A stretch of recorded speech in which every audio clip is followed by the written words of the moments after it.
What is going on, guys? Welcome back to the channel. Critical Overlord here.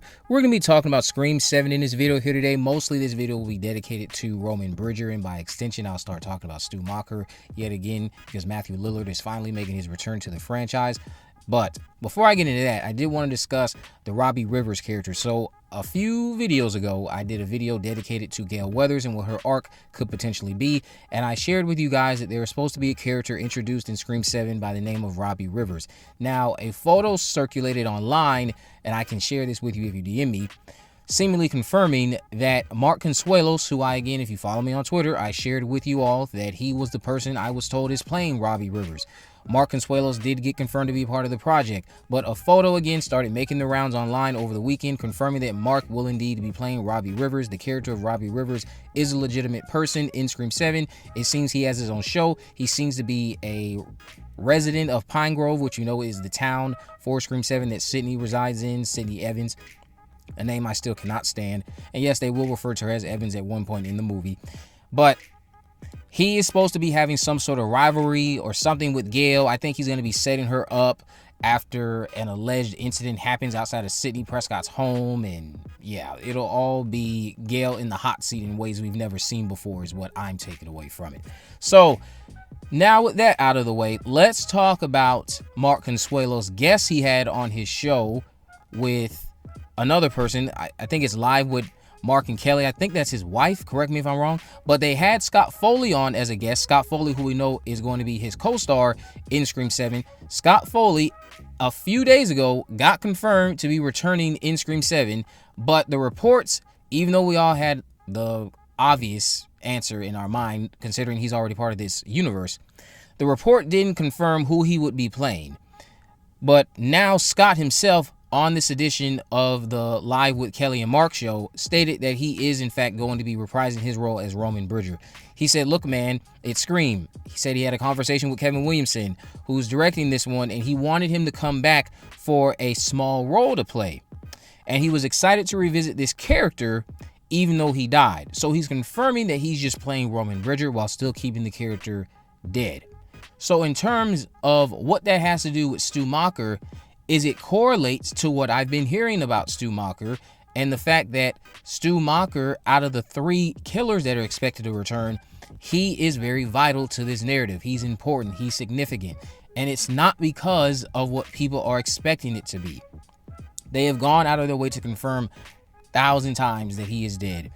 It just seems kind of dumb from the outside looking in for you to tell your audience that for years, and I don't think they're doing it in a sort of Spider-Man No Way Home sort of way. That's not what's been going on. They're not playing the long game that they've always had this master plan to bring him back. I don't think that's it at all. I think Kevin is very honest and truthful when he's saying this.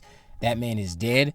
One of the writers who has worked with Kevin in the past has stated he is dead. Matthew himself, when he's not wanting to joke, states that Stu is dead. Yes, he jokes and says that Stu is alive. They're just not doing it in Scream 7. They're not doing it. I don't see it, but I again will say this. If they come up with something that is competent and it is great storytelling, me being opposed to it, that is irrelevant. I have to commend quality storytelling, and if a writer comes along and tells a narrative that has Stu Macher being secretly alive and it is well explained, it's well thought out, it doesn't have a lot of contradictions to the characters like Gale and Sidney and who they are and things they should have access to, especially Gale, and you respect all of that, and he's just alive and it works, I'm going to give them a round of applause, because that is going to be a very challenging narrative to sell your audience on, about a man who's supposed to be dead. He's been gone for over 30 years. You have to answer all these different things. And if you can explain it in a way that doesn't make it overly convoluted, I'd have to give you your 10s. You just did what I thought was impossible, and it was still a good movie. So again, my opposition to it, that's irrelevant. I'm going to grade it fairly based off of what's presented on my screen. But as of now, there are no plans for him to be alive. He does play a vital role because Scott is making it clear that his role is seemingly small. Now, what he interprets as small might not be what we actually end up seeing. You could think that that small contribution is still very vital. And if the rumors that are going around online are true, I don't think that's small. I think that's very important. It's just that there's stuff about Stu that has not broken online yet, that has been shared with some of us, And again, if you want to know about these things, you are free to DM me. Stu, though, he is not a small role. He is very important. I think depending on how they execute this, you all will love how Stu is utilized in Scream 7. Some people might feel that it's a bit too fan servicey since you're not going down the path of what most fans would prefer if you're finally going to be using Stu again. But then you have other people who will commend them for the way they use Stu and what they're using Stu to commentate on, and how Stu is seemingly, I would guess, going to be used to toy with Sidney's psyche, the same way Marine was used to toy with Sidney's psyche in Scream 3.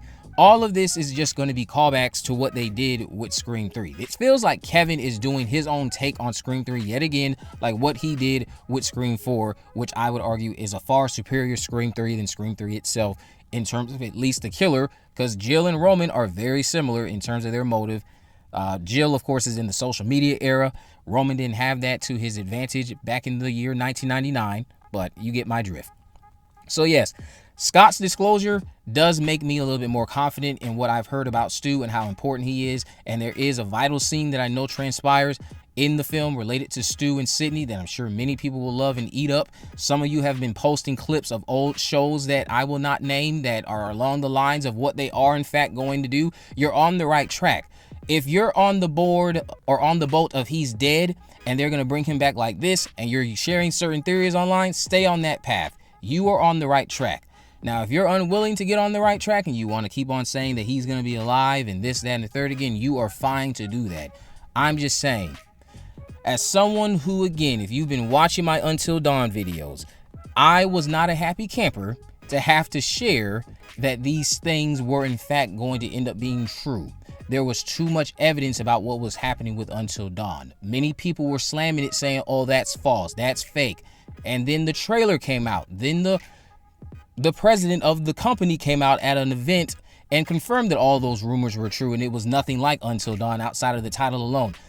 It's the same thing here with this Scream 7 stuff, man. There's just stuff I'm not going to put in this video. I'm not going to share everything for the sake of the fact that there are so many people who don't want to be overly spoiled. You guys are free to DM me, and I will give you context. But his comments, again, he's saying it's a small part.